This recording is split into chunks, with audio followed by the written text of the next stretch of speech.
And you mentioned this goodwill component. So, there's the intangibles, and they seem to maybe only, actually have a number associated with them on the goodwill part of like your financials. Can you say a bit more about that and why that's important?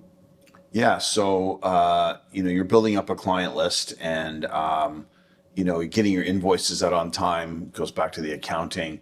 All those things are part of that process that show that you have your stuff together. So, when you can tell somebody that, here's what my overhead is, here's what my profit is. Sometimes if you get to a situation where you have to negotiate, you can tell them what the numbers are, and then there's really not much of an argument if you're shooting for a 10% profit and the lawyer is billing out at $600 or $700 an hour, and you're billing out, $90 an hour, $100 an hour. It's he can afford it, and so there are a lot more moving parts in a landscaping business, a lot more organization required than a law firm, and that needs to be recovered. So at the end of the day, you got to charge what you got to charge. There's no way around it. And it's interesting though, like everybody has work. Like if you think about it, I almost never run into people that run out of work. Like maybe you're for a week or 2 or 3 weeks. That's about it. So, you will get more money if you charge more money. That's how it works. If you charge very little money, then you're going to get jobs with poor clients. That's because that's the expectation. And then how does that translate to goodwill?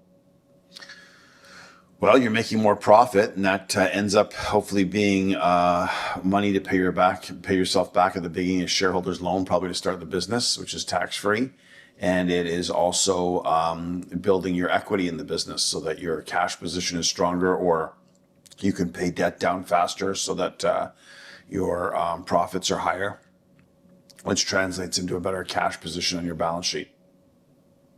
Okay, so what you're talking about is all like business intangibles that lead to this goodwill section on the balance sheet. Like, can you just explain that to, say, someone who doesn't have the context or understand why goodwill is so important and like how it fits in financials? Right. So goodwill is the intangible part of your business. It's how great your people are. So really, where the true test comes is when you want to sell your business or when you want to buy a business. What premium are you paying for that business? Well, there's the financial piece, there's the management piece, there's the location piece, there's the culture piece, there's the equipment piece, there's the process piece. If all those things are dialed in and you spend the money and invested the money to get all that stuff right, including software, your business is way more attractive to buy. There's just less to fix. And so then you get a better quality buyer, and you won't be taken to the cleaners, and you'll walk away with some money at the end of the day after you've spent years building this business. So the goodwill is a function of everything you do right.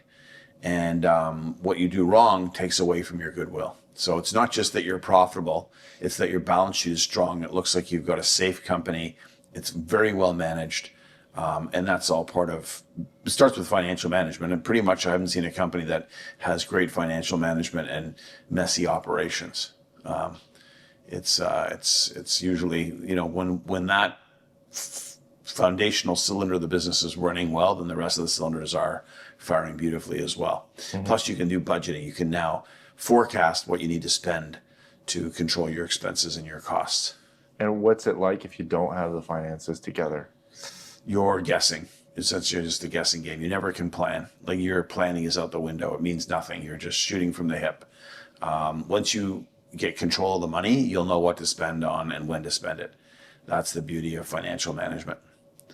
That is a game changer for businesses. Businesses that don't do that, they just struggle, or they go out of business eventually. There isn't a business that doesn't understand its numbers that's making money. There's no way. Mm-hmm. And how hard is it to get that financial clarity?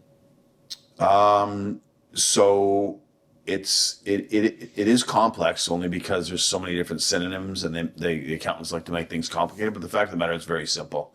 It's revenue, sales, same word, minus your cost of goods sold, which is what the customer sees, the labor to do the work, the equipment to do the work, the materials to do the work, and the subcontractors.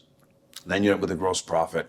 And then you've got your overhead expenses, or overhead, again, two words, and then you have your operating profit. That's pretty much all you need to know. That's it. It's that simple. And the overhead is essentially anything that the customer doesn't see. It could be your telephone, your company vehicle, your loader in the yard, your yard rent, your office rent, pest control, could be uniforms, safety, training, all that stuff that isn't job site related is what's called overhead.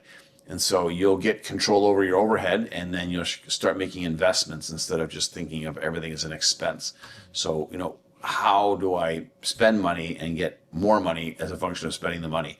A lot of people have a cheap mindset, and they simply look at, how am I going to save money? And they think they're going to get rich saving. That's not how you get rich. You get rich investing. So investing in proper people, proper training, proper equipment, proper systems, proper leadership, proper business education. It amazes me the number of people that do not understand business at all and are running businesses. They just work hard and they do great work. A lot of them do great work. They just never get ahead financially because they just don't know what to do. If you're struggling to grow your landscaping business, this video is for you. I've had a landscape business for 40 years. I was only able to grow once I actually started to understand my numbers and then learn to charge what I was worth and what I needed to charge to be a thriving business. That's why we're hosting a free webinar for landscape owners about financial management. If you have a business between $1 and $10 million in revenue in the landscape industry, this seminar is for you. Click the link below to get your tickets for the webinar. It's completely free.